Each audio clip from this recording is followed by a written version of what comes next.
The enduro scene's been absolutely buzzing and it's been growing in numbers.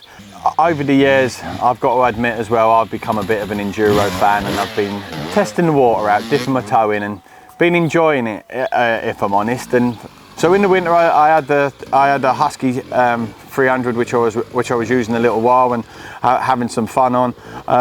It needed a clean up, needed some fork seals doing, and obviously the oil change and just a few little suspension tweaks. As you do, you have to throw a set of plastics, nice fresh set of plastics, and a fresh sticker kit, which I did. And I also went and put some Polisport MX Flow handguards on the bike as well. Yeah, just to pimp it up. The bike had a FMF silencer on it as well, but you know, it was quite loud. It definitely needed a bit of repacking.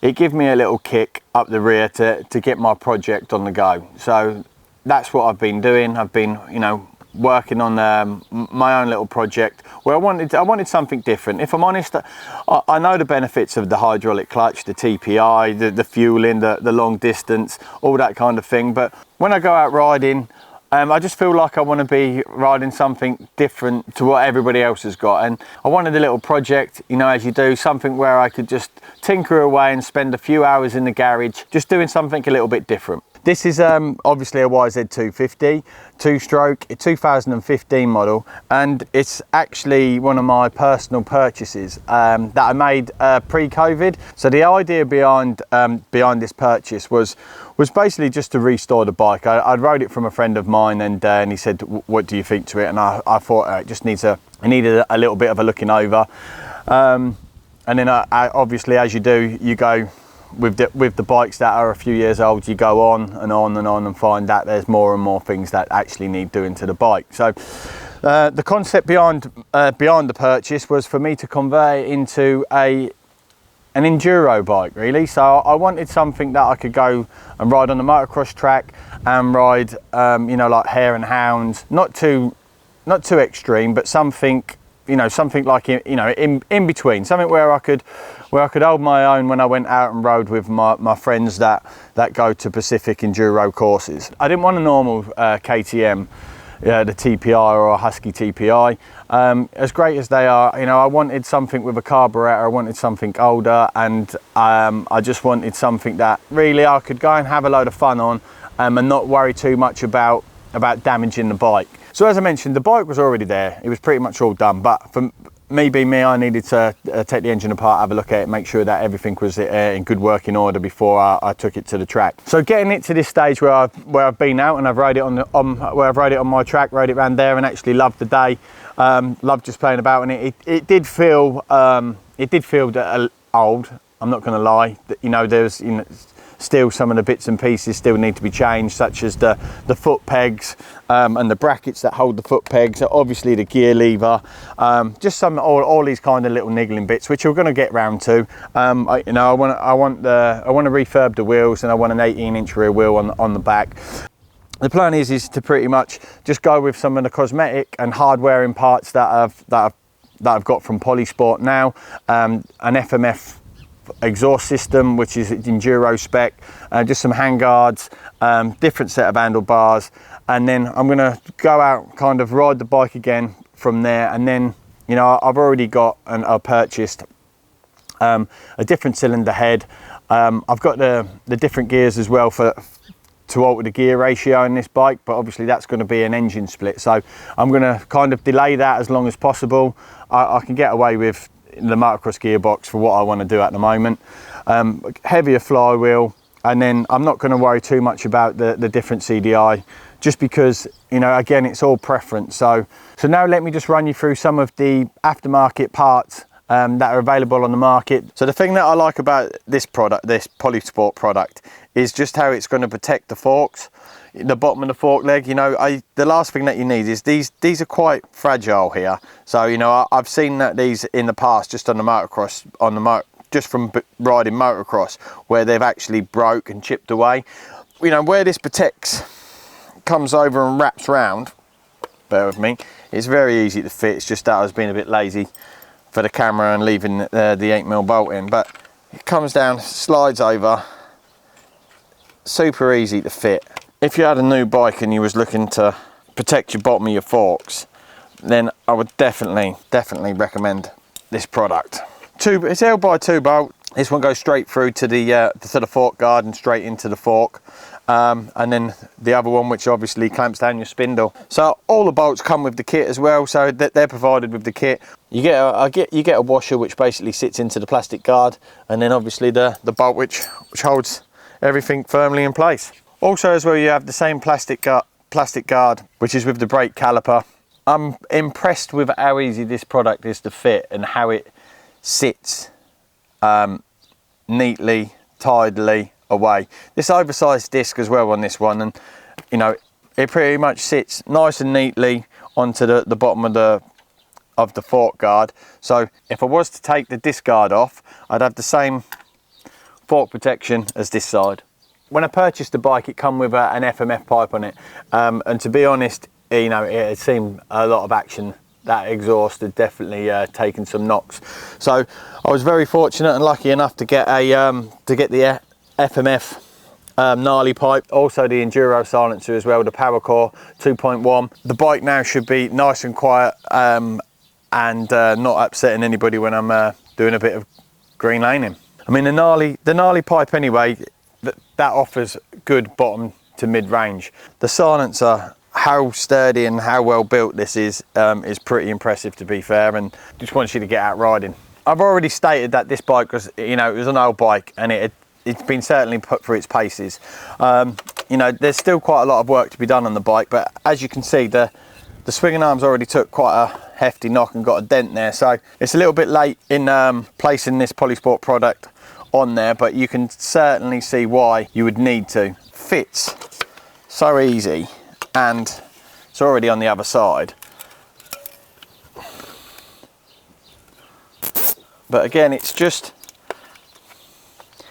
offering that extra protection, and also, you know, again, when you fall over or you slip off in a load of rocks, or you are riding a riverbed, and chances are that, you know, you are going to have a slip off, let this guard take the abuse and the scuffs and the scratch.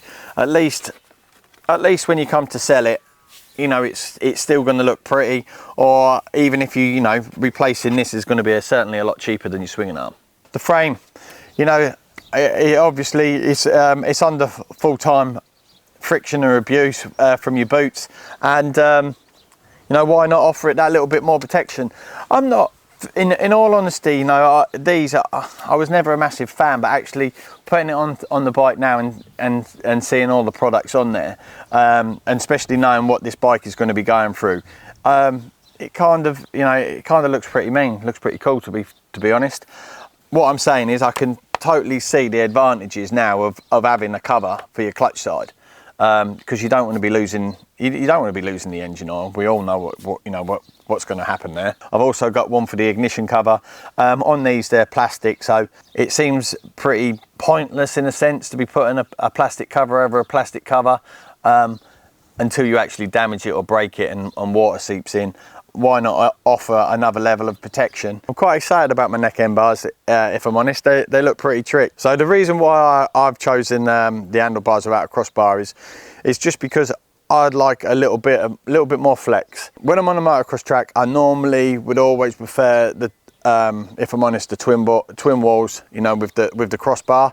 So it's a little bit more rigid, and I've got more of a fixed feel. Again, as I'm getting older and picked up some injuries, I do like to have a little bit more flex now, especially when you're riding enduro and you're going over rocks. So yeah, just looking at the funky pattern, you know, and the branding in the bars, you know, it's just something different that's a bit cool. The crossbar pad I've made fits quite well. I'm quite happy with that, actually, to be fair. That goes in. So these are standard clamps from the YZ250. If you've ever had the triple clamps, the SFS neck and triple clamps, the air ones, you'd know how hard it is to fit the bar pad. So that caters for that, for them triple clamps. And I've just fixed it on my production clamps at the moment, and yeah, it's it's one of them things that's pretty cool, to be honest. Little Velcro setup. So if I'm entering the enduro world, then you know I've definitely got to be part of the gang with a headlight. So this is a new product from Polisport. It's the E-Blaze LED headlight. Easy to fit and universal. You know, it just clamps over onto your forks, which is pretty straightforward, to be honest. It's not going to be as straightforward as getting power to it and a connection to, you know, to power it up, but we'll cross that bridge when we come to it. These are new handguards from Polisport. This is the MX Flow, and you get the brackets which are supplied with the kit. Super easy to fit, really easy to fit. And one of the things that impressed me as well is just how it's gone round the standard OEM clutch perch. It's grabbed there, and then you've got an extra strengthening there on the bar as well. So it's pretty sturdy. That's good. Easy to replace. Just remove the 2 screws there. You can go with the MX Flow, or you can go with the Bullet. So the Bullet is a little bit less wind resistant, but you do and you can remove these, so you do get some airflow. Also as well, these come in different colours as well. We've got white at the minute, but you do have the option to go black as well. Just removing these 2 screws. This is one of the things that's impressed me, how easy it fits around the brake, you know, the brake master cylinder there. There's nothing worse than trying to fit something that doesn't quite fit, and I'm happy to say that they do. So we'll decide on a later date which ones we're gonna go with. But if I'm honest, it's going to be down to the cosmetic look at this stage, and I am already going or favouring the MX Flow over the Bullet. I do have the MX Air on my motocross bike, on my YZ250, but that's a different fitment as well on there. So the fitment that I use on the motocross bike is universal bar mount system. So and then they just clamp onto the bar, and then you can move them accordingly to whatever position you'd like them to be in. Pretty simple and pretty easy to fit. One of the things worth mentioning about the universal clamp kit onto the bars is that it's actually a, you know, like a threaded bolt which goes into a nut at the other end, which is situated in the plastic itself. You know, I've not had any problems or issues. I personally myself, I was a little bit worried that, you know, that if I hit it with my leg or, you know, or my knee when it's coming into a couple of turns, that it would lift or drop down, or, you know, I've had a couple of little spills and it's stayed pretty firm in place. So on this bike build, I don't think I'm going to go for the universal bar mount clamp. I'm going to go with you know, with the ones that actually connect to the clutch purse and the master cylinder, which fit nicely. Just adds a little bit more firmness and stability, a little less on the handlebar as well. And also as well, the clutch lever, you know why, when it's all fitted, the clutch is still working, has a good action. So it's still early stages with this bike build, but you know what, it's been up, it's been running, I've tested it, I've ridden it on the motocross track, and now, you know, I've got some other products that I can go out and test while I'm doing a bit of an enduro riding. So next up is basically for me to refine this bike even more now.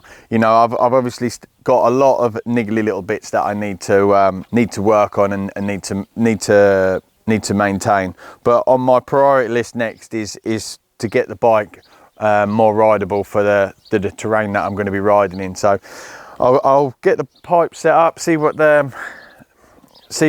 jetting the bike requires while I'm out riding. I'm going to have a different head, not a motocross cylinder. It's going to be a different cylinder head, more catered for the enduro world, and a heavier flywheel as well. So I'll get those on. It's definitely got me revved up to get out and do a bit of riding on the machine.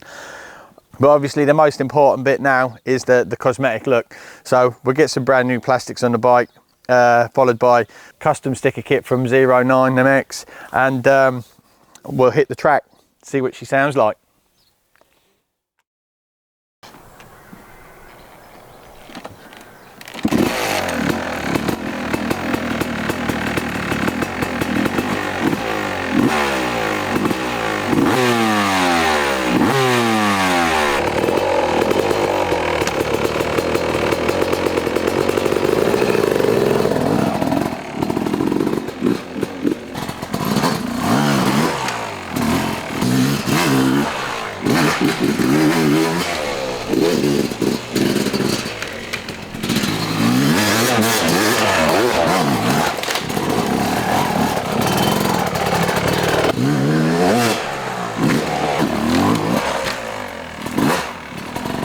it was nice to get out at my place on the project bike, just having a little ride through the woods, and also hit the motocross track for a little bit there. And got to say, it was only just a quick experiment to see if it, you know, see how the bike rode and how the bike handled. I've got a heavier flywheel on there now, which I'll report back to you on some more of my findings and a different head. But looking forward to putting the bike, or trying to put the bike through its paces on some of the extreme gnarly enduro places that we'll be taking this beast, and go and have a little ride round. I'm really happy with the cosmetic look of this bike, and something a little bit different to the norm, let's say.